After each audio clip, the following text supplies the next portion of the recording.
पर्वतों की गोद में बसा उदयपुर जिला अपनी प्राकृतिक सुंदरता के लिए तो प्रसिद्ध था ही, परंतु उसकी दो पड़ोसी पंचायतों देवगढ़ और अमरगढ़ की स्वस्थ प्रतिस्पर्धा भी चर्चा का विषय बनी रहती थी।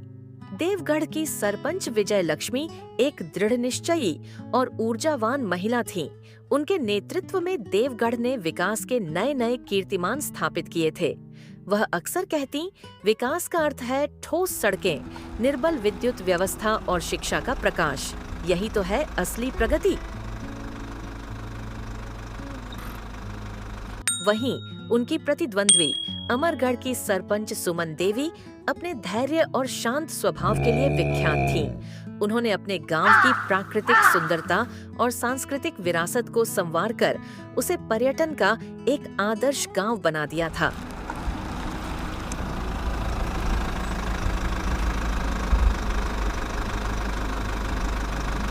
सुमन देवी का मानना था, विकास की राह प्रकृति और परंपरा से जुड़ी होनी चाहिए। हमारी पहचान ही हमारी सबसे बड़ी पूंजी है। एक दिन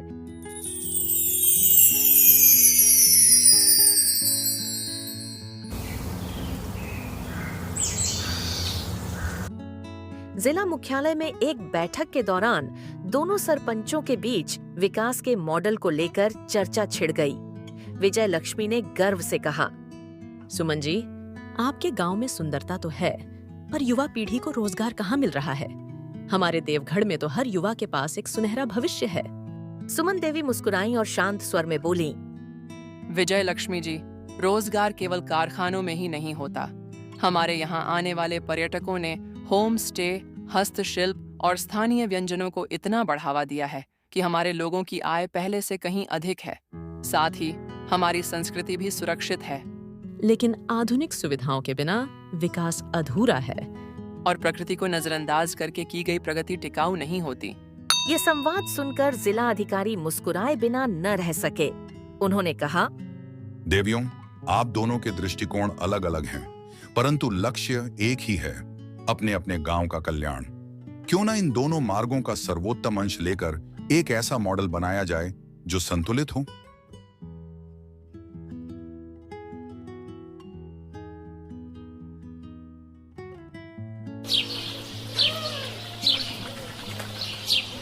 अचानक दोनों पंचायतों के बीच बहने वाली सरिता के किनारे पड़ी एक बंजर भूमि को लेकर एक सीमा विवाद उभर आया। इसने स्वस्थ प्रतिस्पर्धा को गहरे तनाव में बदल दिया। देवगढ़ के लोग जोर देकर कहते, यह भूमि तो हमारी पैतृक संपत्ति है। हमारे पुराने भू अभिलेखों में इसका स्पष्ट उल्लेख है। अमरगढ़ वालों के पास भी अपने दावे की दलील थी। वे कहते, नहीं, हमारे पुराने नक्शों के अनुसार यह सीमा रेखा तो इस पार है। ये भूमि हमारी पंचायत का अंग है। मामला बढ़ता गया और बात जिला कलेक्टर श्रीमान आनंद शर्मा के कक्ष तक पहुंची।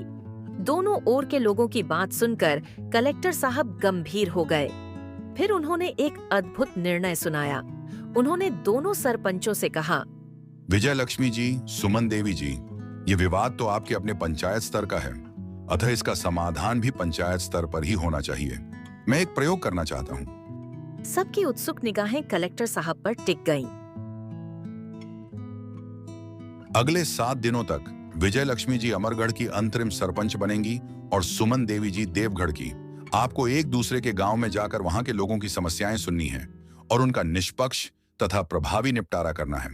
यह सुनकर दोनों सरपंच हैरान रह गईं। कलेक्टर साहब ने मुस्कुराते हुए निर्णय की शर्त बताई।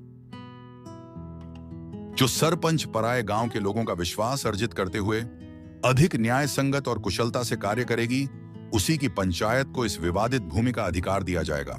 विजय लक्ष्मी ने सुमन देवी की ओर देखा और सुमन देवी की नजर विजय लक्ष्मी से मिली। यह चुनौती अभूतपूर्व थी।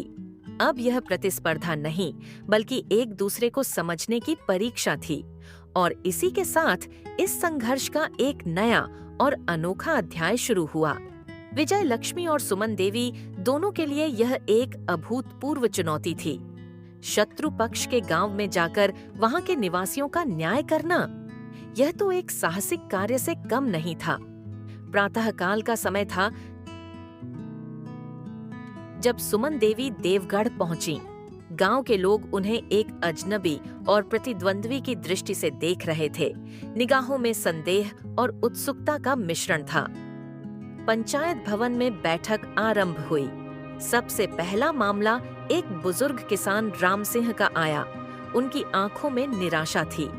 उन्होंने अपनी पीड़ा बताई।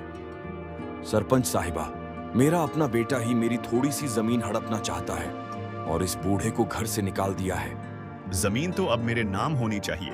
पिताजी तो अब काम भी नहीं कर सकते। सुमन देवी ने दोनों की बात गंभीरता से सुनी। फिर वह बेटे की ओर मुड़ी और उनके स्वर में कोमलता के साथ दृढ़ता थी। बेटा, क्या तुम्हें याद है बचपन में तुम्हारे पिता तुम्हें अपने कंधे पर बैठाकर खेतों में घुमाया करते थे? उन्होंने तुम्हारे लिए ही तो यह जमीन संभाल कर रखी है।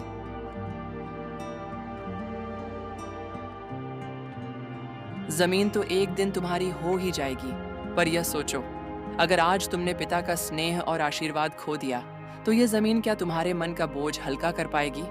एक पिता का दिल तोड़कर पाई हुई जमीन का स्वाद कड़वा ही होगा। सुमन देवी की यह बात सीधे बेटे के हृदय में उतर गई। उसकी आंखें नम हो आईं। उसने तुरंत अपने पिता राम सिंह के चरण छुए और गला भरकर बोला, माफ कर दीजिए बाबूजी, मैंने बहुत बड़ी भूल की। यह दृश्य देखकर पूरी पंचायत में बैठे लोग स्तब्ध रह गए। उनकी संदेह भरी नजरें अब सम्मान में बदल रही थीं। सुमन देवी ने अपनी विवेकशीलता से पहले ही दिन एक गहरी छाप छोड़ दी थी।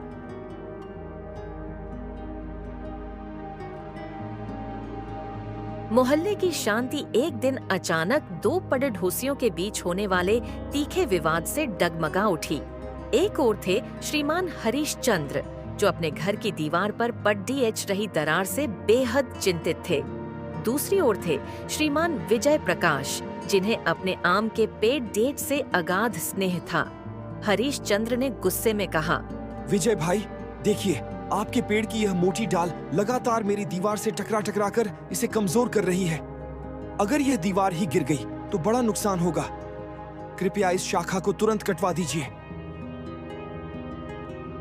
विजय प्रकाश ने विनम्रता पूर्वक उत्तर दिया, हरीश जी, यह पेड़ तो मेरे परिवार का सदस्य समान है। बचपन से यह इसी तरह खड़ा है।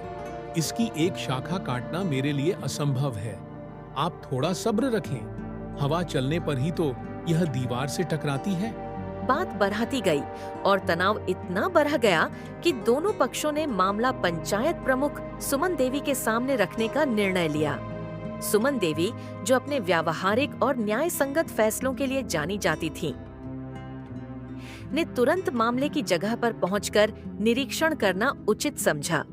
उन्होंने ध्यान से उस डाल को देखा, दीवार की दरार का अवलोकन किया और दोनों पक्षों की बातें सुनी।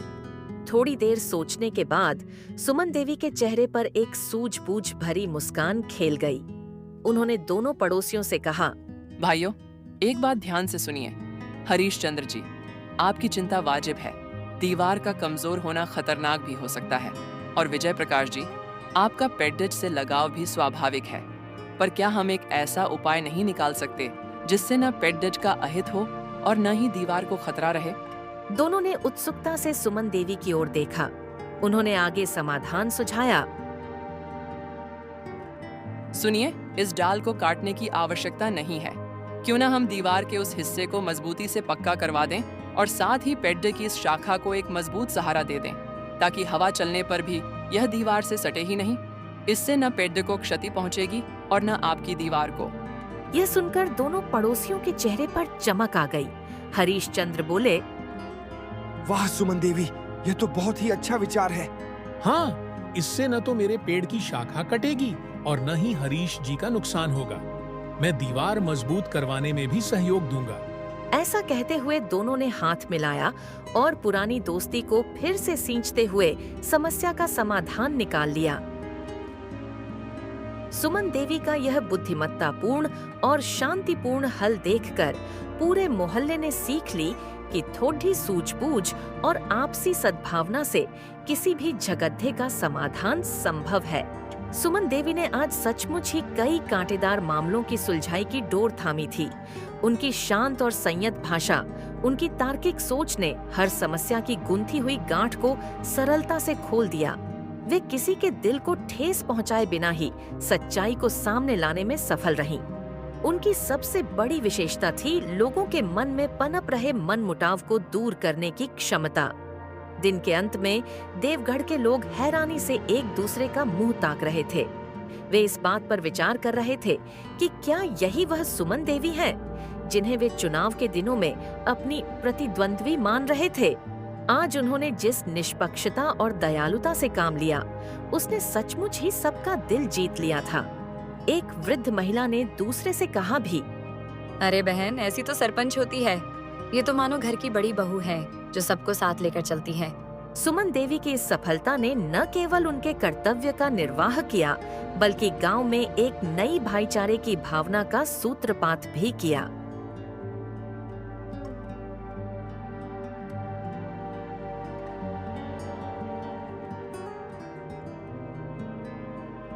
अगले दिन की किरणें फैलते ही विजय लक्ष्मी अमरगढ़ की ओर चल पड़ी। राजगढ़ की भांति यहाँ भी उनका स्वागत एक गूढ़ चुनौती के रूप में हुआ, किंतु विजय लक्ष्मी की शैली तो सर्वथा भिन्न थी। पहला विवाद गांव के सामुदायिक कुएं को लेकर था। ऊंची बस्ती के लोगों ने पानी के मार्ग पर अधिकार जमा लिया था, जबकि निचली बस्ती के निवासी पिपासा से बेहाल थे। गर्मी की दोपहरी में तनाव चरम पर था। विजय लक्ष्मी ने स्थिति को तत्काल भांप लिया। उन्होंने दोनों पक्षों को सम्मुख बुलाया और कहा, सुनो, यह कुआं तुम सबकी सांस है।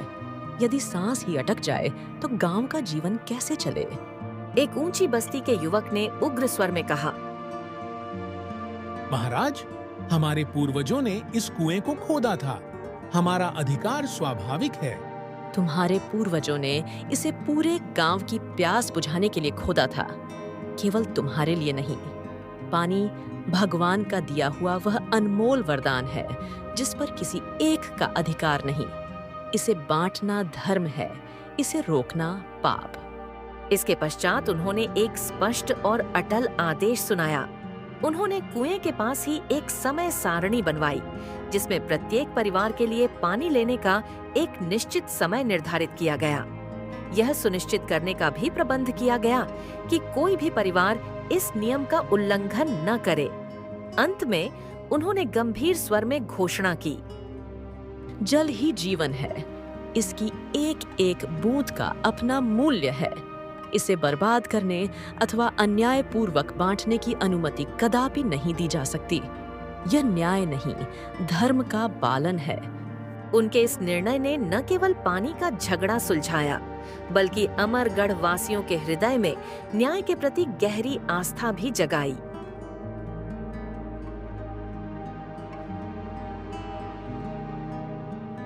अमरगढ़ की सुबह अभी अभी अपनी नींद खोल रही थी कि ग्राम पंचायत के दफ्तर के सामने हलचल शुरू हो गई। एक ओर छोटे दुकानदार राम सहाय सिंह बेचैन खड़े थे, तो दूसरी ओर शहर के मशहूर होटल शाही महल के मालिक जगमोहन अग्रवाल अपने दो हैवियों के साथ अकड़ कर खड़े थे। विवाद था जमीन के एक टुकड़े को लेकर।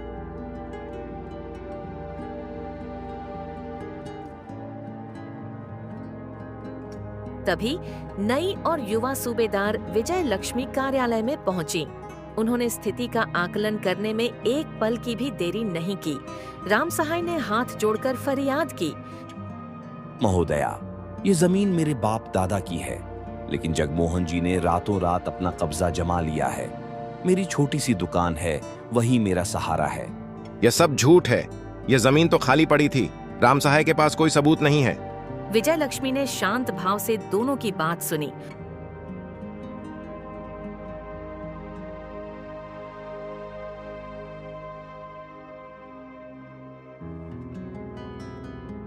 और फिर दृढ़ स्वर में कहा, बातें बहुत हो चुकी, अब तथ्यों से काम लिया जाएगा।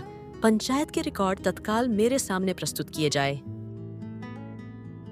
रिकॉर्ड जांचने पर स्पष्ट हो गया कि जमीन पर वास्तव में राम सहाय का ही वैध अधिकार था।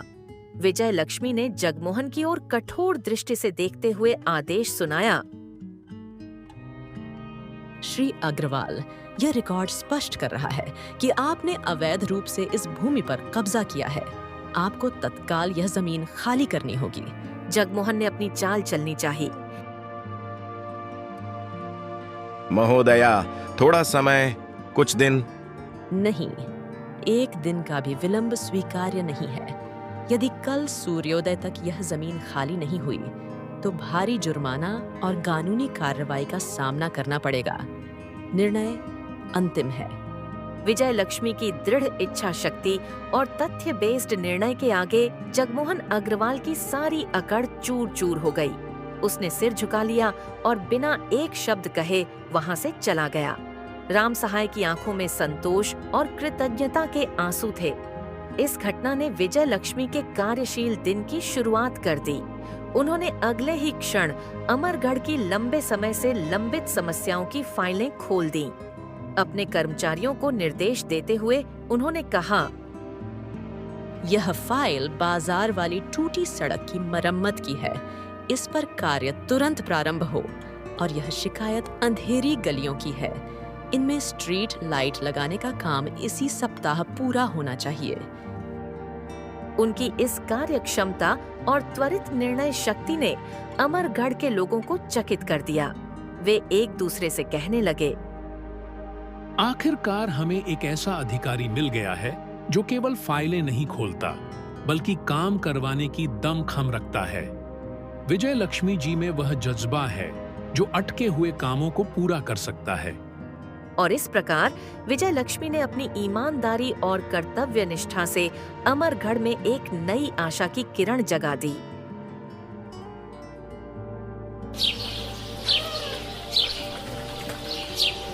दोनों दिनों का अनुभव पूर्ण होने के पश्चात जिला कलेक्टर ने दोनों गांवों के प्रतिनिधियों का फीडबैक एकत्रित किया। देवगढ़ के लोगों के चेहरे प्रसन्नता से चमक रहे थे। एक वरिष्ठ ग्रामीण ने आगे बढ़कर कहा, महोदय, सुमन देवी ने तो अद्भुत धैर्य दिखाया। उन्होंने हर झगड़े की जड़ को समझा और विवेक से ऐसा समाधान निकाला कि दोनों पक्ष संतुष्ट हो गए। उनकी शांत प्रकृति ने तनाव को शांति में बदल दिया।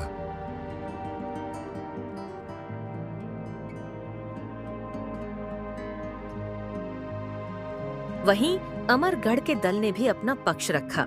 उनके नेता ने जोश के साथ कहा, कलेक्टर साहब, विजय लक्ष्मी जी की दृढ़ता अद्वितीय है। उन्होंने नियम की डंडी पर हर फैसला सुनाया। जहां लोग अड़े बैठे थे वहां उन्होंने त्वरित और ठोस निर्णय लेकर गतिरोध तोड़ दिया। उनके इस साहस की हम सब प्रशंसा करते हैं।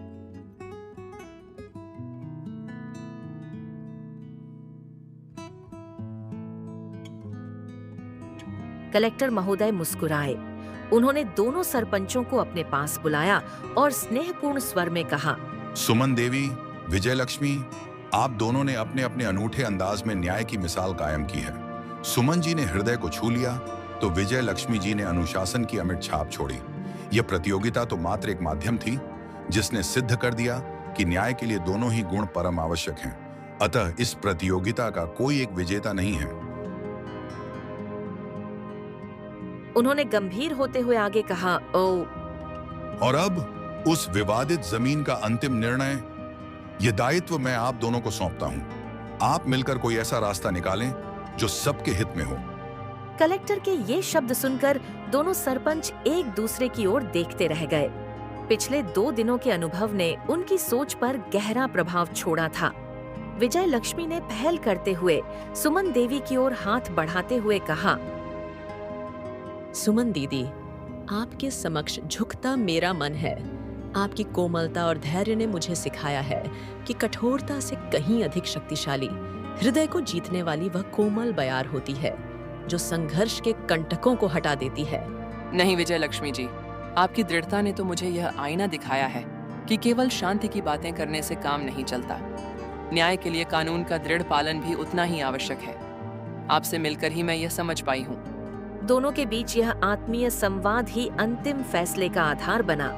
उन्होंने मिल बैठकर एक ऐतिहासिक निर्णय लिया कि विवादित भूमि पर दोनों गांवों की साझेदारी में एक सहयोग भवन का निर्माण होगा।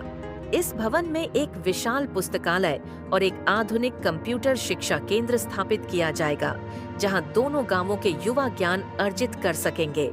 इस अनोखे न्याय ने न सिर्फ एक पुराने विवाद को सदा के लिए समाप्त किया, बल्कि दो प्रतिद्वंद्वियों के बीच अटूट मैत्री और सहयोग की नींव रखी। देवगढ़ और अमरगढ़ अब विकास के एक नए मार्ग पर अग्रसर थे, जहां न्याय का अर्थ था जीत या हार नहीं, बल्कि सबका साझा और सर्वांगीण विकास।